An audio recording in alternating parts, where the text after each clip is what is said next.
వరహమతుల్లాహి వబరకాత్ ఔజు బిల్లాహి మినష్ షైతానిర్ రజీం బిస్మిల్లాహిర్ రహమానిర్ రహీం. శాపగ్రస్తుడైన సైతాను బారి నుంచి సృష్టికర్త అయిన అల్లా యొక్క రక్షని, అల్లా యొక్క సాయాన్ని రక్షణ వేడుకుంటూ ఉన్నాను. ఆమీన్. అల్లా ప్రవక్త ముహమ్మద్ సల్లల్లాహు అలైహి వసల్లం గారిపైన శాంతి సౌఖ్యాలు కురిపించి మకామే ముహమ్మద్ ప్రవక్త గారిని వారసులు చేసి అంతమిదిన వసలిత స్థానాన్ని ప్రవక్త ముహమ్మద్ సల్లల్లాహు అలైహి వసల్లం గారు ప్రసాదించడం వల్ల ఆమీన్.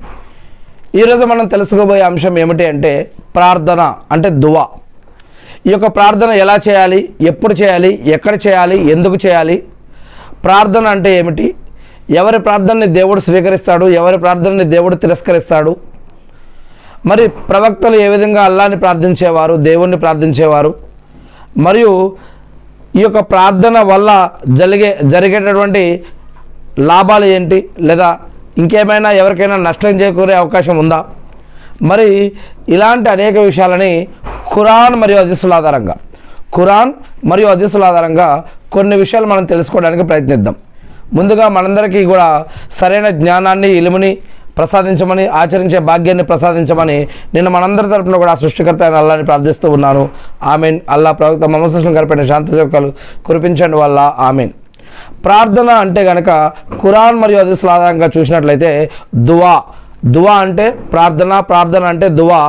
ఇది మానవులకి మొట్టమొదటిగా నేర్పించబడ్డటువంటి ఆరాధన పద్ధతుల్లో ఇది ఒకటి. ప్రార్థన, నమాజ్, ఉపవాసం, సదకా, ఖైరా, జకాత్, హజ్, ఉమ్రా, దాన ధర్మాలు, వేరే వేరే పద్ధతులు, వేరే వేరే ఆరాధన పద్ధతులు, ఇవన్నీ ఒకవైపు, ప్రార్థన ఒకవైపు. అంటే ప్రార్థన చాలా విలువైనది అని, ప్రార్థన ఆరాధనలో చాలా ముఖ్యమైనది అని, చాలా ఇంపార్టెంట్ విషయం అని చెప్పడం జరుగుతూ ఉంది.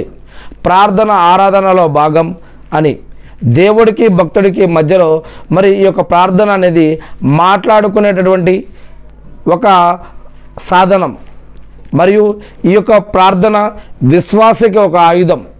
ఈ యొక్క ప్రార్థన అత్యవసరాల్లో ఉన్నటువంటి వారికి ఒక ఉపశమనం.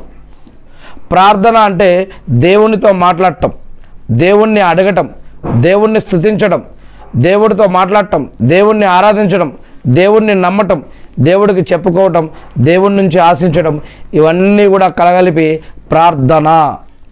మరి దేవుని దృష్టిలో గొప్ప ఆరాధన ఈ యొక్క ప్రార్థన.